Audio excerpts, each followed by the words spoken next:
के news India और मैं हूं आपके साथ शांतनु त्रिपाठी। 22 का बादशाह में आपका स्वागत है। आज छठे फेज का प्रचार थम गया है।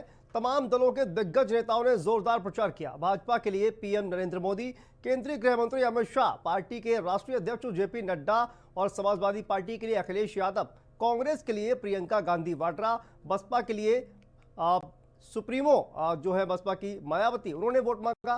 और आज इसी पर बात करेंगे कि आखिर किसकी कितनी है तैयारी।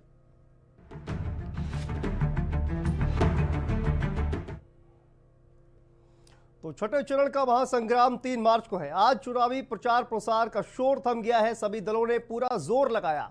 छठे फेज में प्रदेश के 10 जिलों की 57 विधानसभा सीटों पर सुबह 7 से शाम 6 बजे तक का मतदान समय निर्धारित किया गया है। छठे फेज को लेकर आज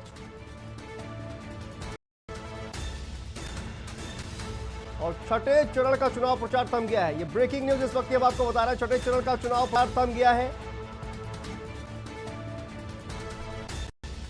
और छठवें चरण में 10 जिलों की 57 विधानसभा सीटों पर मतदान होना है।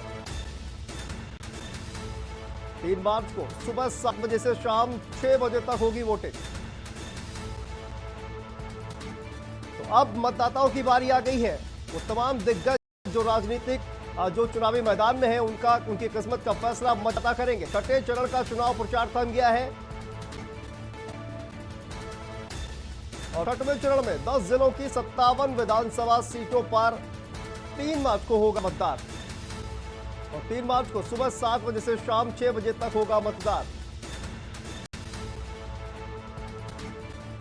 और अब मतदाताओं की बारी आ गई है। तो छठे चरण का चुनाव प्रचार थम गया है। आज छठे चरण का चुनाव प्रचार थम गया है और छठे चरण में कुल 10 जिलों की 57 विधानसभा सीटों पर मतदान होगा।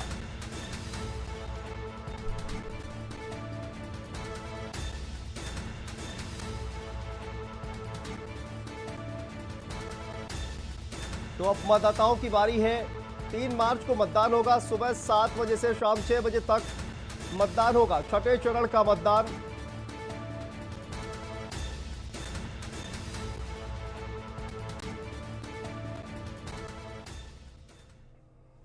और इसी बीच एक और बड़ी खबर आ रही है। आपको बता दें कि स्वामी प्रसाद मौर्य के काफिले पर हमला हुआ है।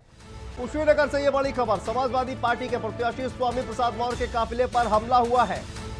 लाठी डंडों पत्थरों से हमला किया गया, स्वामी प्रसाद मौर्य का कहना है।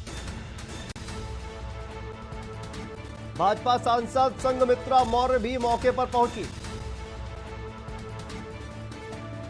बीजेपी प्रत्याशी सुरेंद्र कुशवाहा पर लगा है हमले का आरोप।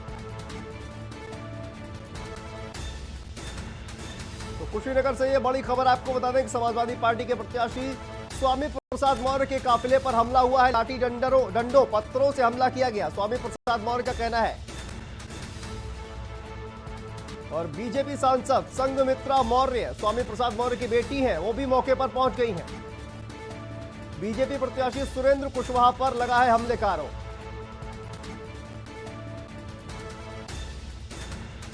तो कुशीनगर से ये बड़ी खबर आपको बता रहे हैं। चुनाव से जुड़ी हुई समाजवादी पार्टी के प्रत्याशी स्वामी प्रसाद मौर्य पर के काफिले पर हमला हुआ है।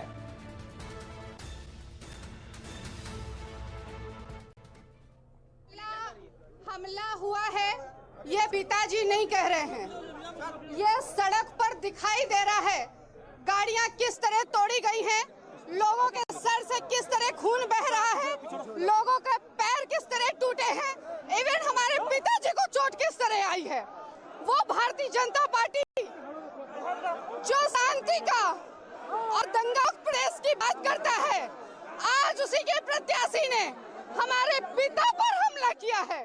और आज मैं खुलेआम यहाँ पाकर के कहती हूँ कि फाजिल नगर की जनता 3 मार्च को ऐसे हुड़दंगियों को सबक सिखाएगी और स्वामी प्रसाद मौर्य जी को भारी मतों से विजयी बना करके उनकी दबंगाई को उनके घर में बंद करवाएगी। और इतना ही नहीं,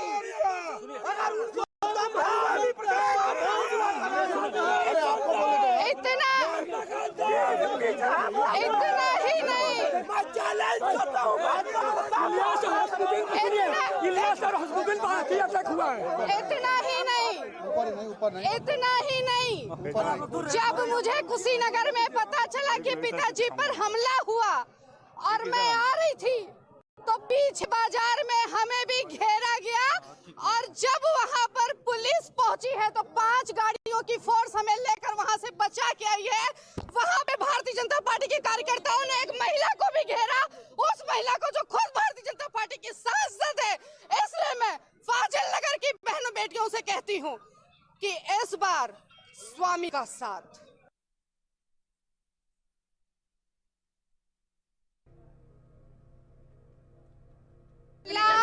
हम तो बीजेपी के सांसद संघमित्रा मौर्य लगातार अपनी ही पार्टी को घेरती हुई नजर आ रही हैं और समाजवादी पार्टी के प्रत्याशी और अपने पिता स्वामी प्रसाद मौर्य को विजयी बनाने की अपील करती हुई नजर आ रही है फाजिल नगर की जनता से। ये दिलचस्प तस्वीरें आपने देखी अभी किस तरह से बीजेपी की सांसद है संघमित्रा मौर्य और भारतीय जनता पार्टी की सांसद है और इसके अलावा कहा जाए कि समाजवादी पार्टी के जो अब नेता है, क्योंकि पहले बीजेपी में थे स्वामी प्रसाद मौर्य लेकिन अब समाजवादी पार्टी में वो शामिल हो गए हैं। उनका और कहीं ना कहीं उनका जो है उनकी तरफ वोटिंग की अपील करते हुए नजर आ रही है। और इसी खबर पर हमारे साथ हमारे संवाददाता केडी यादव लाइव जुड़ गए हैं। केडी, क्या जानकारी निकलकर सामने आ रही है, पूरा मामला क्या है? क्योंकि स्वामी प्रसाद मौर्य के काफिले पर हमला हुआ है, उसके बाद से जो तस्वीरें निकलकर सामने आ रही है, उनकी बेटी उनके लिए कहीं ना कहीं वोट मांगती हुई नजर आ रही है। दिलचस्प तस्वीरें हैं ये। आपको बता आदिलनगर विधानसभा में जहां स्वामी प्रसाद मौर्य चुनाव लड़ रहे हैं, वहीं भारतीय जनता पार्टी से वर्तमान विधायक हैं, उनके लड़के को टिकट देकर भारतीय जनता पार्टी ने उम्मीदवार बनाया है सुरेंद्र कुशवाहा। तो एक तरफ से स्वामी प्रसाद मौर्य के काफिला आ रहा था, दूसरी तरफ से भारतीय जनता पार्टी का काफिला जा रहा था। आमने सामने हुआ, उसके जो है आमने सामने में भिड़ंत हुआ, जिसको लेकर के काफी जो है स्वामी प्रसाद मौर्य की गाड़ियों पे जो है तोड़ फोड़ है। कई जो है ड्राइवर कार्यकर्ता घायल हुए हैं, किसी का सर फटा है, किसी का कान फट गया है, ऐसे मतलब पैर में चोट लगी, मतलब तमाम दर्जनों जो है कार्यकर्ताओं जो है घायल हुए हैं। कोई जिला अस्पताल है, कोई सीएससी सेंटर पे है। ऐसे जिस तरह से आपको बता दें कि स्वामी प्रसाद मौर्य जो है अभी बाइट किए हैं। तो जी बिल्कुल, जिस तरह से देखिए ये जो तस्वीरें हैं, आप देख सकते हैं तस्वीरें टीवी स्क्रीन पर, ये गुस्सा है उन तमाम कार्यकर्ताओं का गुस्सा निकल रहा है। स्वामी प्रसाद मौर्य पर हमला हुआ है, समाजवादी पार्टी के प्रत्याशी है, और उसके बाद समाजवादी पार्टी के कार्यकर्ताओं का जो गुस्सा है वो निकल रहा है, लगातार नारेबाजी कर रहे हैं। सवाल ये उठता है कि आखिर पुलिस प्रशासन क्या कर रहा था? इतना बड़ा अगर हमला होता है, दो कहा जाए कि जो गुटों में एक तरह से होता है, तो उस वक्त जो पुलिस प्रशासन है वो क्या कर रहा था?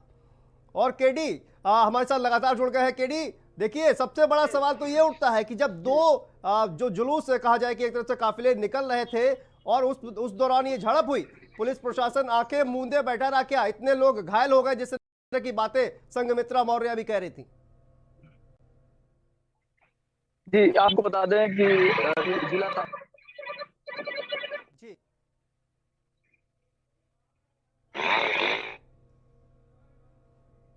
तो कहीं ना कहीं ये बहुत बड़ी एक चूक पुलिस प्रशासन की भी नजर आ रही है। और स्वामी प्रसाद मौर्य, उनके तमाम समर्थक, संघमित्रा मौर्य उनकी बेटी, वो भी लगातार जो है वो आरोप लगा रही हैं और कह रही है कि एक महिला पर भी ये इस तरह का हमला किया गया है। फाजिल नगर की जनता से कहीं ना कहीं अपील करते हुए नजर आ रही है।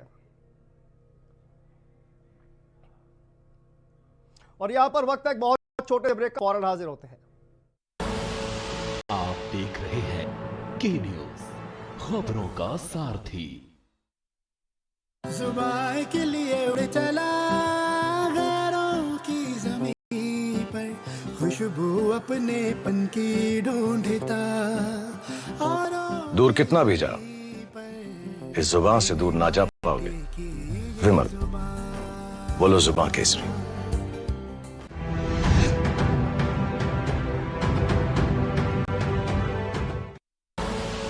आप देख रहे हैं के न्यूज, खबरों का सारथी।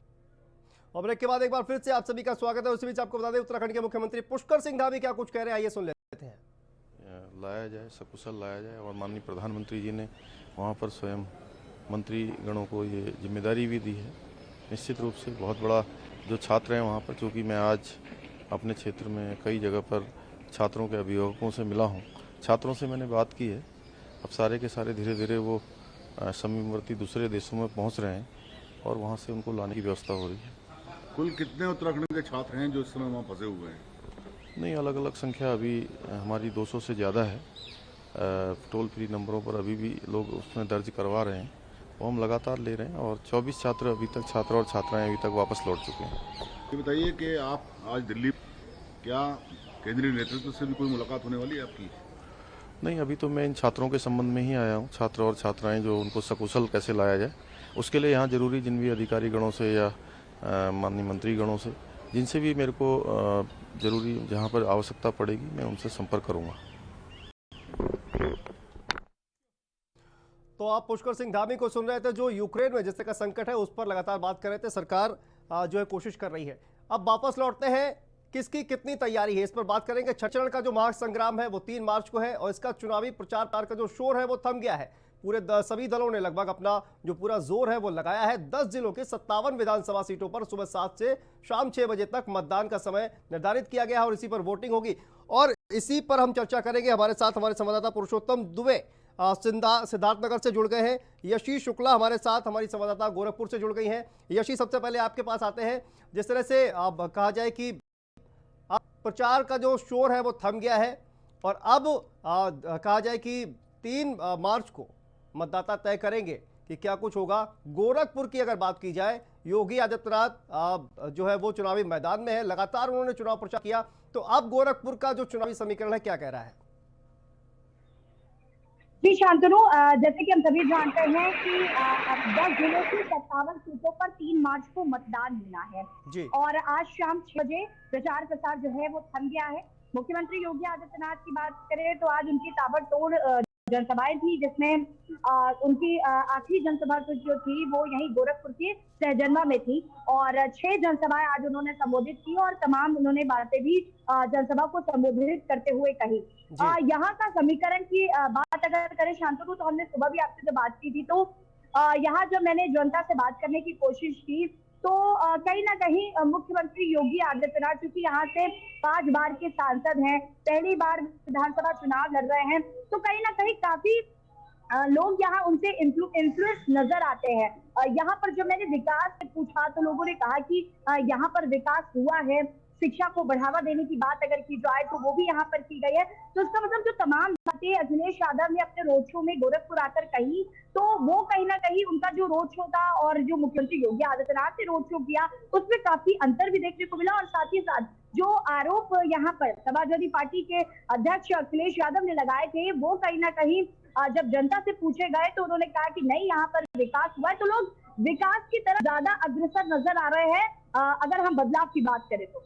जी बिल्कुल यशी, आज गोरखपुर में अखिलेश यादव जनसभा कर रहे थे, मैं उनको सुन रहा था। अखिलेश यादव ने जिस तरह से जनसभा का जब संबोधन शुरू किया तो वो इस तरह का जिक्र कर रहे थे कि देखिए तमाम जो लोग हैं छत पर बैठे हुए हैं, तमाम लोग खेतों से आ रहे हैं। कहीं ना कहीं कोशिश ये की जा रही थी कि ये दिखाने की कि देखिए जनसभा में भारी भीड़ उमड़ रही है। सवाल ये है कि जब जनसभा में भारी भीड़ उमड़ रही है तो फिर दिखाने की क्या जरूरत है? कहीं ना कहीं खुद को ज्यादा मजबूत दिखाने की कोशिश कर रहे थे अखिलेश यादव। कितनी तैयारी है अखिलेश की? शांतनु, ये बहुत ही ज्यादा दिलचस्प बात इन चुनावों में देखने को मिली है और ये सिर्फ अखिलेश यादव में देखने को नहीं मिल रही है। अखिलेश यादव पहले चरण से भीड़ का जिक्र करते आ रहे हैं जी। वो जब भी किसी भी जनसभा में जाते हैं तो वो भीड़ का जिक्र करते हैं। सोशल मीडिया में भी आप तमाम ऐसे पोस्ट देखेंगे जहां पर अखिलेश यादव के जो पेजेस हैं या जो फैन पेजेस हैं जो बनाए जाते हैं, पेजेस जो समर्थक बनाते हैं, उन पेजेस में भीड़ का जिक्र हमेशा किया जाता है। लेकिन धीरे धीरे जब हम तीसरे चरण के मतदान की ओर बढ़े तो प्रधानमंत्री मोदी ने भी भीड़ का जिक्र किया और उसने कहीं ना कहीं सभी को चौंकाया भी, क्योंकि अभी तक सिर्फ अखिलेश यादव एकमात्र ऐसे नेता थे जो अक्सर यहाँ पर आकर भीड़ का जिक्र करते थे और बताते थे कि पैर रखने की जगह नहीं मिल रही है, कितना समर्थन उनको मिल रहा है, जनता बदलाव चाहती है, इस तरह की तमाम बातें अखिलेश यादव द्वारा करी जा रही थी। उसके बाद प्रधानमंत्री नरेंद्र मोदी ने भी इस बात का जिक्र किया कि मैं जब आ रहा था तो मैंने देखा कि यहाँ पर पैर रखने की जगह नहीं है, यहाँ पर खड़े होने की जगह नहीं है। उन्होंने वहां पर खड़े लोगों से भी पूछा कि आपको कोई परेशानी, कोई दिक्कत तो नहीं हो रही, तो वहां से भीड़ का भी जिक्र का सिलसिला जो है शांतनु वो शुरू हुआ। उसके बाद मुख्यमंत्री योगी आदित्यनाथ भी अब जब अपनी जनसभाएं करते हैं तो वो जिक्र करते हैं भीड़ का, और वो बता रहे हैं कि कितना जन सैलाब उमड़ा हुआ है, कितना जन समर्थन उनको मिल पा रहा है। तो तमाम चीजें जो है वो यहाँ पर शांतनु देखने को मिलती। तो कहीं ना कहीं अखिलेश यादव ने इसकी शुरुआत की, और हमने इस बार बहुत सारी चीजें देखी इन चुनावों में, जैसे कि बुलडोजर का मुद्दा जो है वो भी अपने चरम पर रहा। बुलडोजर बाबा कहकर अखिलेश यादव ने मुख्यमंत्री योगी आदित्यनाथ को संबोधित किया। तो ये चुनाव चरणों में हम देख रहे हैं कि तमाम बातें कही जा रही। हालांकि धरातल की अगर हम बात करें, जमीनी हकीकत की बात करें, जो बातें मैंने यहाँ पर आकर गोरखपुर की अगर मैं बात करूं, जो 9 विधानसभा सीटें हैं जो कि 2017 में 8 भाजपा के खाते में थी, तो कहीं ना कहीं इस बार भी 9 की 9 विधानसभा सीटों पर जीत का दावा भाजपा कर रही है। अखिलेश यादव का रोड शो मैं जरूर कहूंगी, क्योंकि मैंने दोनों रोड शो देखे, अखिलेश यादव का रोड शो थोड़ा फीका जरूर नजर आया शांतनु यहाँ पर। ठीक है यशी, वापस लौटेंगे आपके पास, और गोरखपुर से सटा हुआ कुशीनगर जहां पर एक घटना हुई है उस पर आपसे जवाब लेंगे। हमारे साथ पुरुषोत्तम दुबे जुड़ गए सिद्धार्थनगर से। पुरुषोत्तम, अब पूर्वांचल में 2 चरणों का चुनाव बाकी है, किसकी कितनी तैयारी है? क्योंकि अगर देखा जाए एक तरफ तो योगी आदित्यनाथ, और अब कहीं ना कहीं जो पूर्वांचल है वो प्रधानमंत्री नरेंद्र मोदी के हवाले कर दिया गया है कि आप ही पूर्वांचल को संभालिए। पुरुषोत्तम, क्या तैयारी है?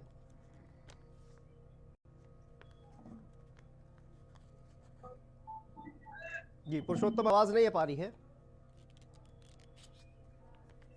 तो यशी, वापस आपके पास आते हैं। पुरुषोत्तम से हमारा संपर्क टूट गया है। यशी, आज कुशीनगर में घटना हुई, आपने देखा कि स्वामी प्रसाद मौर्य के ऊपर के काफिले पर हमला किया गया, जिसको लेकर लगातार जो है वो भारतीय जनता पार्टी पर आरोप लगाया जा रहा है। ये किस तरह की तैयारी चल रही है दोनों दलों की? बिल्कुल शांतनु, यहाँ पर अगर हम चुनावों की बात करें तो हमने देखा था कि पहले दूसरे चरण में भी कई जगह से हिंसा की खबरें आ रही थी।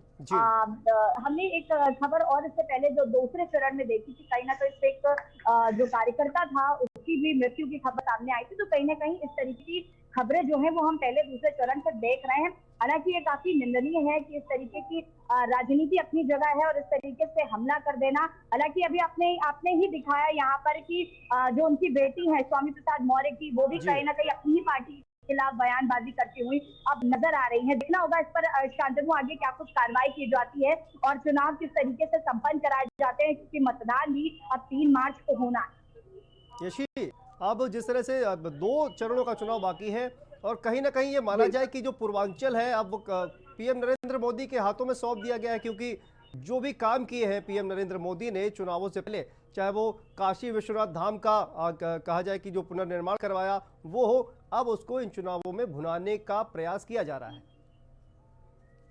बिल्कुल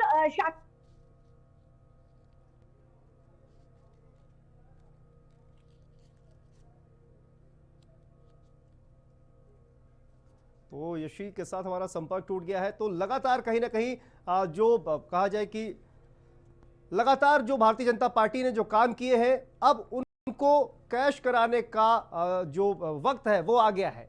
फिलहाल वक्त है एक छोटे से ब्रेक का, और ब्रेक के बाद फौरन हाजिर होते हैं। आप देख रहे हैं के न्यूज, खबरों का सारथी। पर ये दिल है कि चख रहा है उन्हीं अल्फाजों का दूर कितना भी जाओ, इस जुबान से दूर ना जा पाओगे। विमल, बोलो जुबान केसरी। जब पशुओं को मिलेगा प्यार और मिल्को मोर पशु आहार, तो दूध बहेगा, मुनाफा बढ़ेगा। मिल्को मोर पशु आहार।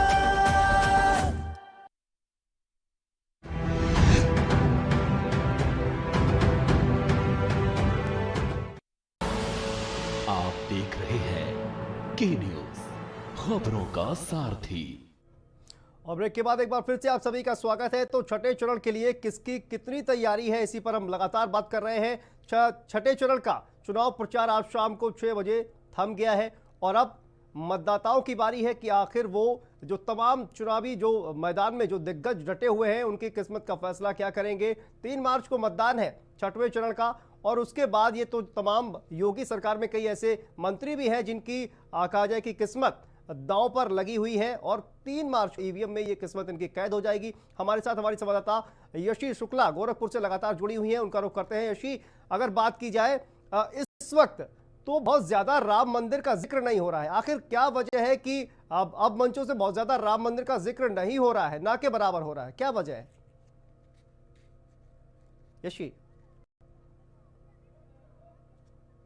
राम मंदिर बनाया है और मथुरा बाकी है, ऐसे करके स्लोगन भाजपा द्वारा दिया जा रहा है। तो राम मंदिर का जो वादा किया गया था वो कहीं ना कहीं भाजपा सरकार ने पूरा किया है, योगी सरकार में पूरा हुआ है। तो अब मथुरा को भुनाने की कोशिश की जा रही है, साथ ही साथ काशी के जो मुद्दे हैं वो भी भुनाने की कोशिश की जा रही है। लेकिन 6वें और 7वें चरण में शांतनु जरूर यहाँ पर हिंदुत्व का मुद्दा भुनाने की कोशिश की रही है। हमने इन चुनावों में, इन भाषणों में कहीं ना कहीं देखा है। और अगर हम बात करें यहाँ पर भाजपा के दिग्गजों की, तो वो लगातार अब पूर्वांचल को साधने की पूरी कोशिश कर रहे हैं। दूसरे तीसरे चरण में उनको लगा भाजपा को नुकसान हुआ है, उसकी भरपाई करने के लिए पूर्वांचल को साधने की पूरी कोशिश की जा रही है। चाहे वो रक्षा मंत्री राजनाथ सिंह का दौरा हो, चाहे वो केंद्रीय गृह मंत्री अमित शाह का दौरा हो, चाहे खुद प्रधानमंत्री नरेंद्र मोदी का दौरा हो, और योगी आदित्यनाथ लगातार प्रचार प्रसार शांतनु कर ही रहे, जैसे कि हम तस्वीरों में देख पा रहे हैं। 6वें चरण के मतदान के लिए आज जो प्रचार है वो थम चुका है, और जिस तरीके से आज 6 जनसभाएं थी मुख्यमंत्री आदित्यनाथ की, उन्होंने कल एक बड़ी बात कही शांतनु की, जब उनकी सरकार अगर बनती है तो हर परिवार के लगभग एक व्यक्ति को जरूर सरकारी नौकरी दी जाएगी। क्योंकि अभी तक अखिलेश यादव रोजगार की बात कर रहे थे हर मंच से, तो मुख्यमंत्री योगी आदित्यनाथ ने कहा कि अब हर एक परिवार में से एक व्यक्ति को जरूर सरकारी नौकरी मिलेगी। इस तरीके की बात है, तो कहीं ना कहीं जनता को लुभाने की पूरी कोशिश शांतनु हम देख रहे हैं कि की जा रही है, चाहे वो समाजवादी पार्टी की तरफ से हो, चाहे वो बहुजन समाज पार्टी की तरफ से हो, चाहे कांग्रेस की तरफ से हो, और चाहे भारतीय जनता पार्टी की तरफ से हो। बिल्कुल, कहीं ना कहीं यशी 5 सालों में, अगले 5 सालों में रोजगार देने की बात योगी आदित्यनाथ कह रहे हैं, लेकिन विपक्षी दल लगातार सवाल उठाते हैं कि भारतीय जनता पार्टी हिंदू मुस्लिम जो है वो लगातार करती आई है। लेकिन इसके अलावा एक और जिक्र हम लगातार जो बीजेपी के नेता है उनके भाषणों में सुन रहे हैं, वो है कि हमने डबल डोज राशन का दिया है या नहीं, इस तरह की बातें जो है वो लगातार कर रहे हैं। साथ ही साथ बुलडोजर का जिक्र भी लगातार हो रहा है, और कहा जाए कि जेपी नड्डा के भी हमने कई भाषण सुने हैं, वो कहते नजर आ रहे हैं कि हमने इतने मेडिकल कॉलेज बनाए हैं। तो सवाल सिर्फ यही नहीं है कि सिर्फ हिंदू मुस्लिम की राजनीति ही की जा रही है, विकास को लेकर भी लगातार दावे कर रही है भारतीय जनता पार्टी। देखिए शांतनु, जब चुनाव नजदीक आते हैं या चुनाव जब हो रहे होते हैं और जब जनसभाएं की जाती हैं, तो ये जाहिर सी बात है कि जो सत्ता पक्ष है, जो उसने जो 5 साल में कार्य किए हैं वो जन जन तक पहुंचाएगा, और विपक्ष का काम है कि सरकार द्वारा जो कार्य नहीं किए गए हैं उन्हें जन जन तक पहुंचाया जाए। तो इसी कड़ी में हम देख रहे हैं कि विपक्ष जो है वो लगातार भारतीय जनता पार्टी पर आरोप लगा रहा है, और भारतीय जनता पार्टी जो है वो लगातार अपने किए गए कामों को गिना रही है। हाँ, लेकिन अब ये राजनीति कहीं ना कहीं बुलडोजर पर आ गई है।